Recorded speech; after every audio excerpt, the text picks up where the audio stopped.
오라 우리가 여호와께로 돌아가자. 여호와께서 우리를 찢으셨으나 도로 낫게 하실 것이요 우리를 치셨으나 싸매어 주실 것임이라. 여호와께서 이틀 후에 우리를 살리시며 셋째 날에 우리를 일으키시리니 우리가 그의 앞에서 살리라. 그러므로 우리가 여호와를 알자. 힘써 여호와를 알자. 그의 나타나심은 새벽빛같이 어김없나니 비와 같이 땅을 적시는 늦은 비와 같이 우리에게 임하시리라 하니라. 에브라임아 내가 내게 어떻게 하랴. 유다야 내가 내게 어떻게 하랴. 너희의 인애가 아침 구름이나 쉬 없어지는 이슬 같도다.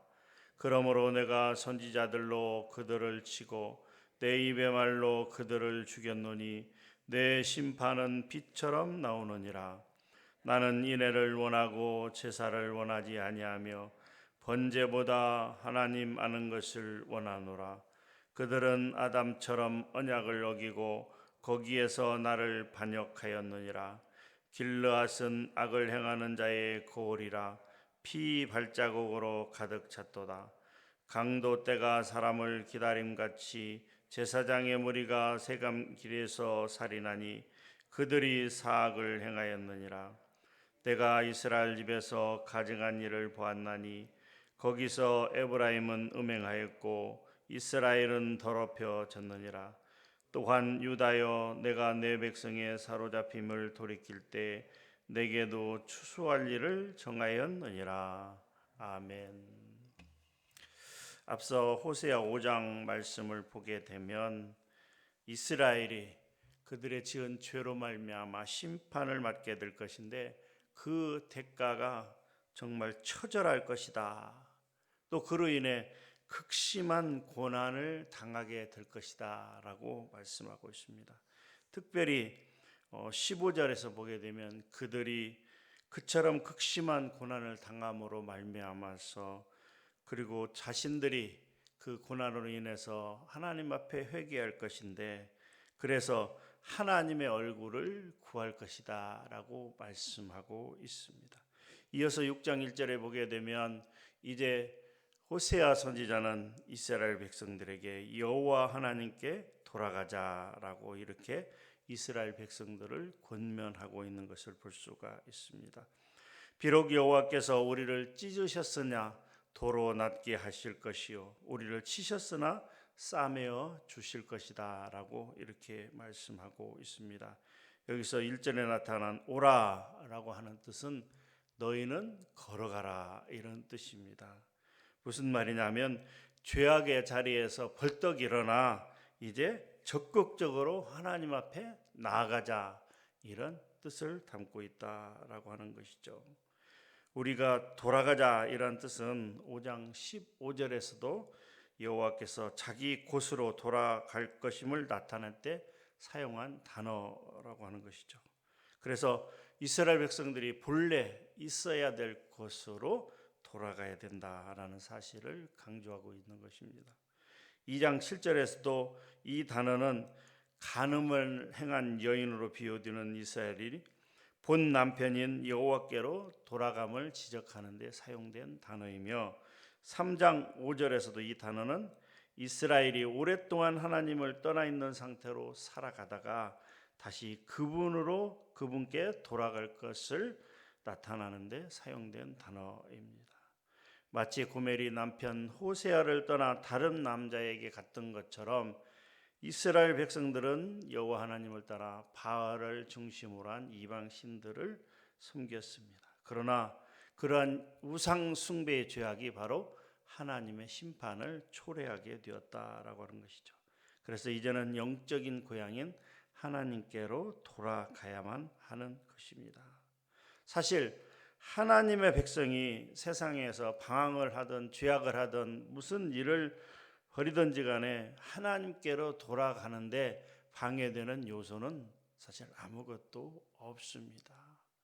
단지 이것을 가로막고 있는 장애물은 돌아가기를 싫어하는 이스라엘 백성들의 완악한 마음뿐이라고 하는 것이죠. 우리가 하나님의 품을 떠나서 세상을 방황할 때 우리가 하나님께로 돌아가는 데 있어서 우리를 방해하는 그 어떤 요소도 없다라고 하는 것이죠.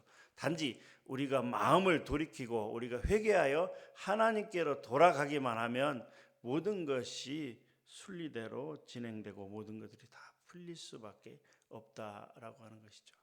우리 하나님은 비록 우리를 사랑하시기 때문에 마치 자식이 잘못된 길로 가면 그 부모가 징계를 해서라도 채찍을 들어서라도 돌이킬 수 있도록 심판하고 징계하고 채찍을 내리시는 것처럼 하나님께서 우리를 찢으셨으나 마치 사자가 먹잇감을 갈기갈기 찢듯이 찢으셨으나 이제 치료의 은총을 베풀어 주신다라고 하는 것이죠. 도로 낫게 하실 것이요 라고 하는 것은 치료의 은총을 베풀어 준다라고 하는 것이죠. 우리 하나님은 신명기 32장 39절 말씀처럼 이렇게 기록되어 있습니다. 이제는 나 곧 내가 그인 줄 알라. 나 외에는 신이 없도다. 나는 죽이기도 하며 살리기도 하며 또 상하게도 하며 낫게도 하나니 내 손에서 능히 빼앗을 자가 없도다라고 말씀하고 있습니다. 하나님은 죄에 대해서 심판하시는 분이시나 또한 돌이키는 하나님의 자녀들을 긍휼히 여기시고 회복의 은혜를 주시는 분이다라고 하는 것입니다. 그렇기 때문에 호세아 선지자는 이제라도 돌이키고 하나님께 돌아가자라고 호소하고 있다라고 하는 것이죠. 2절에서 이틀 후에 혹은 셋째 날이라고 하는 것은 조속한 시일 내 그리고 분명하고 확실하게 하나님께서 회복시켜 주실 것이다 라고 하는 의미의 표현입니다. 우리가 돌이키고자 하는 마음이 생길 때 그때부터 하나님께서는 일하시고 하나님께서는 회복의 은혜를 주신다라고 하는 것입니다. 누가복음 15장에서 탕자가 집으로 돌아가고자 스스로 돌이켜 생각할 때 그때 비로소 은혜가 있었다라고 하는 것이죠. 그리고 터벅터벅 자기 집을 향하여 아버지의 집을 향하여 돌아오게 될 때 동구 밖에서 항상 기다리고 있던 아버지가 달려나와 아들을 얼싸안고 기쁨의 눈물을 흘리며 잔치를 벌였던 것처럼 하나님은 하나님의 백성이 돌이키기만 하면 다시 살아나 하나님과 회복되는 하나님과의 관계가 회복되는 놀라운 역사를 하신다라고 하는 것입니다. 그렇기 때문에 우리는 항상 하나님 곁으로 돌아갈 마음을 품어야 된다라고 하는 것이죠. 우리는 연약하기 때문에 죄를 지을 수밖에는 없습니다. 그것이 인간의 속성입니다. 그것을 당연히 생각해서는 안 되지만 우리의 연약한 부분들을 우리는 인정하지 않을 수가 없습니다. 우리의 삶 가운데 우리의 신앙생활 가운데 우리는 늘 넘어질 수밖에 없습니다. 그럼에도 불구하고 우리가 생각해야 될 것은 속히 신속하게 돌이키는 마음이 있어야 되는 것입니다. 하나님 앞에 회개하는 마음이 있어야 돼. 그럴지라도 우리가 하나님 앞에 죄를 짓고 잘못을 행했을지라도 하나님께서 하나님 앞에 신속히 돌아오고자 하는 마음이 우리에게 있어야 된다라고 하는 것이죠. 그러한 우리의 마음을 보시고 하나님께서 그 뜻을 돌이켜 우리에게 징계를 하고자 하시다 하더라도 돌이키는 것을 볼 수가 있습니다. 3절에서 우리가 여호와를 알자라고 말씀합니다. 알되 어떻게 하느냐? 힘써 여호와를 알자라고 권면합니다. 호세아 선지자는 1절에서 여호와께 돌아가자라고 권면하며 이 3절에서 여호와를 알자 이렇게 권면합니다. 사실 이 두 가지 권면이 호세아서의 전체적인 핵심 주제라고 하는 것입니다. 이것이 또한 우리 믿는 자들에게 가져야 될 태도라고 하는 것입니다. 우리가 하나님 앞에 죄를 지었을지라도 속히 돌아오기를 원하는 그 마음과 또한 하나님을 알아가기에 힘쓰는 이 마음, 이 두 가지 마음을 가지고 사는 것이 우리 믿는 자들의 바른 신앙 태도라고 하는 것이죠. 여기서 힘써라고 하는 의미는 어떤 의미냐? 누군가를 추적하거나 뒤를 쫓아가는 행위를 의미하는 동사이라고 하는 것이죠. 여호와를 알기 위해서 하나님의 백성이 열심을 기울여야 하며 끊임없이 최선의 노력을 다해야 됨을 말씀하고 있습니다. 하나님을 알되 적당히 아는 것이 아니라 정말 모든 것을 다해서 힘써서 최선을 다해서 하나님을 알아가기 위해서 힘써야 된다라고 하는 것이죠. 그러면 여호와를 안다라고 하는 단어는 어떤 의미가 있느냐? 이 본문에서 보게 되면 알다, 알자라는 단어는 히브리어 베네데아라고 또 라다트 이렇게 기록이 되어 있습니다. 그런데 그 어근을 살펴보면 히브리어 야다어라고 된 야다어. 이 야다어라고 하는 단어는 상대방과의 직접적인 관계를 통해서 그 사람의 본질을 속속들이 다 아는 것을 의미합니다.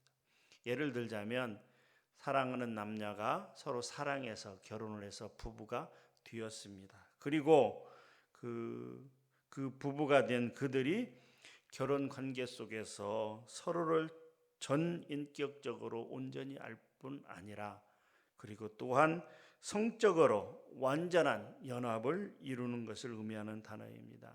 이 야다흐라는 단어가 창세기 4장 1절에서 아담이 그의 아내 하와와 동침하매, 이 동침하다라는 단어가 바로 야다흐라고 하는 것이죠.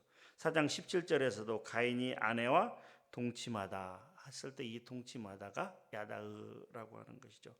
서로 부부가 결혼하고 서로를 알아가며 뜻을 합하여 자녀를 생산하는 것처럼 우리는 하나님을 알 때 그저 창조주 하나님, 이스라엘 하나님 혹은 구원자 하나님 정도로 어떤 표면적이고 피상적인 것으로 아는 것이 아니라 나와 하나님과의 어떤 깊은 교제 속에서 깊은 관계 속에서 그런 관계를 통하여 구체적이고 경험적이고 실제적인 알미 필요하다라고 하는 것이죠. 그저 성경에 기록된 그 하나님으로만 아는 것이 아니라 나와 하나님과의 직접적인 어떤 관계를 통해서 하나님을 아는 것, 이것이 바로 야다흐라고 하는 것이죠. 다른 사람의 하나님이 아니라 다른 가족의 하나님이 아니라 바로 어떤 하나님? 나와 직접적인 관계를 맺고 있는 그 경험적인 그 관계를 통해서 아는 그 하나님을 알아야 된다라고 하는 것이죠. 이것이 바로 진정한 야다흐라고 하는 것이죠. 하나님을 나와의 어떤 직접적인 관계를 통해서 알지 못하면 그 하나님은 피상적인 하나님이고 나의 하나님이 아니라 다른 사람의 하나님이 될 수밖에 없다라고 하는 것이죠.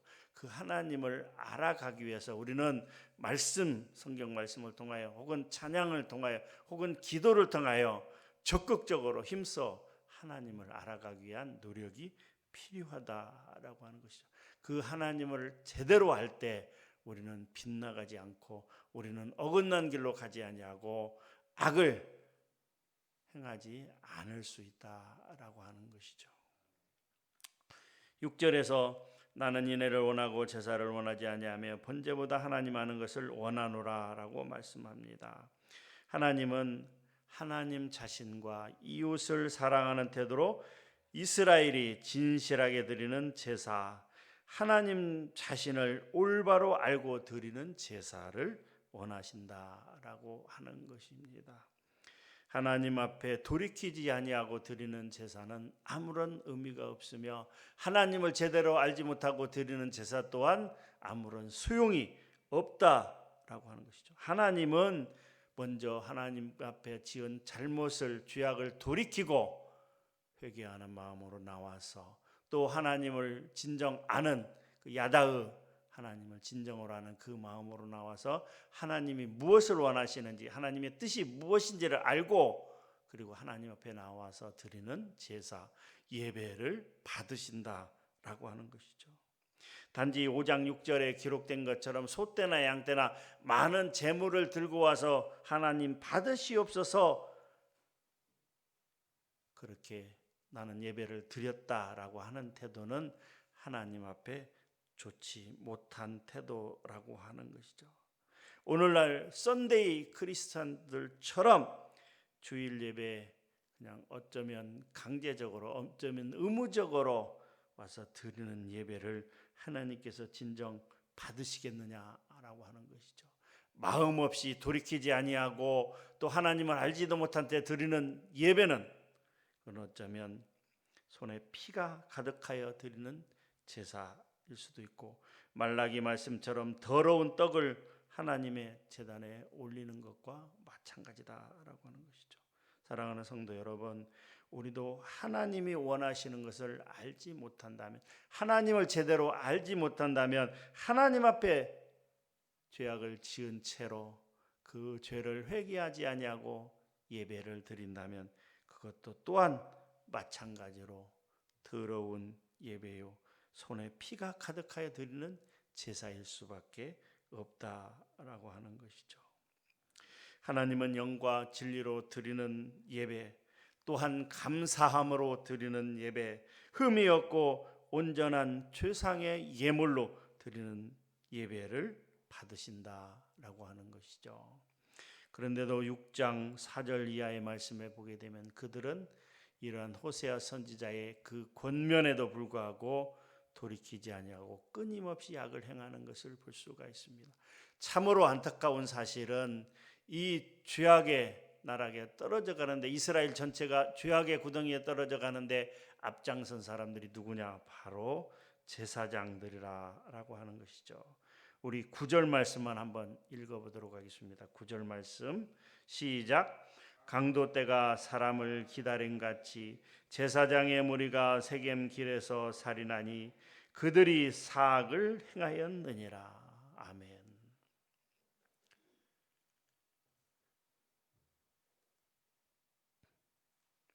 한 종교가 타락하는 데 있어서, 특별히 기독교가 타락하는 데 있어서 가장 앞장선 사람들이 누구냐? 바로 종교 지도자들, 제사장들이었다라고 하는 것이죠.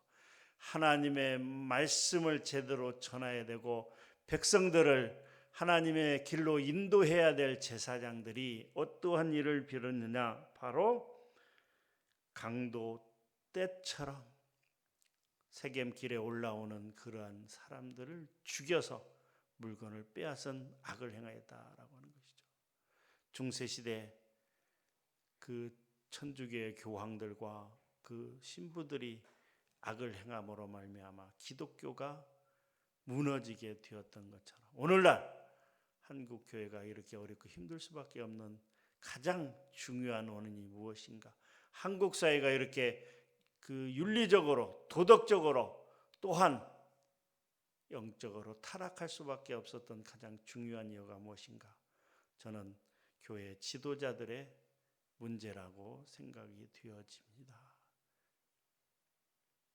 우리가 알고 있는 것처럼, 우리가 기억하고 있는 것처럼 예전의 목회자들은 강단을 떠나지 아니했습니다. 밤이고 낮이고 24시간 강단에서 방석 하나 놓고 그 무릎 꿇고 하나님 앞에 성도들을 위해서, 기도 제목들을 위해서 울고불고 하나님 앞에 매달렸던 그 기억이 엊그제 같은데 지금 현실은 어떻는지 우리가 말을 하지 않아도 알 수 있는 사실인 것입니다. 사랑하는 성도 여러분, 교역자들을 위해서 정말 많이 기도해 주셔야 됩니다. 우리 담임 목사님과 우리 부교역자들 모든 사람들이 정말 하나님만을 바라보며 나갈 수 있도록, 세상에 눈 돌리지 아니하고 물질에 눈 돌리지 아니하고 그 어떤 것에 눈 돌리지 아니하고 오직 말씀 붙잡고 나갈 수 있도록, 하나님 앞에 기도하며 나갈 수 있도록 기도해 주셔야 됩니다. 특별히 모든 성도들이 다 그렇지만 하나님 앞에 설사 목회자들이 실수하고 죄를 범하고 잘못했을지라도 바로 회개하고 돌이킬 수 있도록, 하나님 앞에 나올 수 있도록, 그리고 또 하나님을 알아가기에 그냥 아는 것이 아니라 최선을 다해서 영적인 교제를 통해서 알아가기 위해, 하나님의 뜻을 알아가기에, 그래서 그 하나님의 뜻을 성도들에게 전하기 위해서 최선을 다하는 목회자들이 될 수 있도록 기도해 주셔야 됩니다. 그러할 때 여러분들의 기도와 또 목회자들의 어떤 뜻과 각성을 통해서 그 한 교회가 세워지고 한 나라가 세워지고 전 세계에 바로 질서가 회복되고 바로 될 수 있다라고 하는 것입니다. 그러한 뜻과 그러한 자세로 오늘 하루도 하나님 앞에 나의 생각이 아닌 하나님의 뜻을 물어서 다윗처럼 물으시면 하나님 이거 어떻게 할까요? 이거 이렇게 할까요? 저렇게 할까요? 물어서 하나님이 주신 은혜로 살아가는, 하나님의 뜻대로 살아가는 저와 여러분들이 되시기를 주님의 이름으로 축복합니다.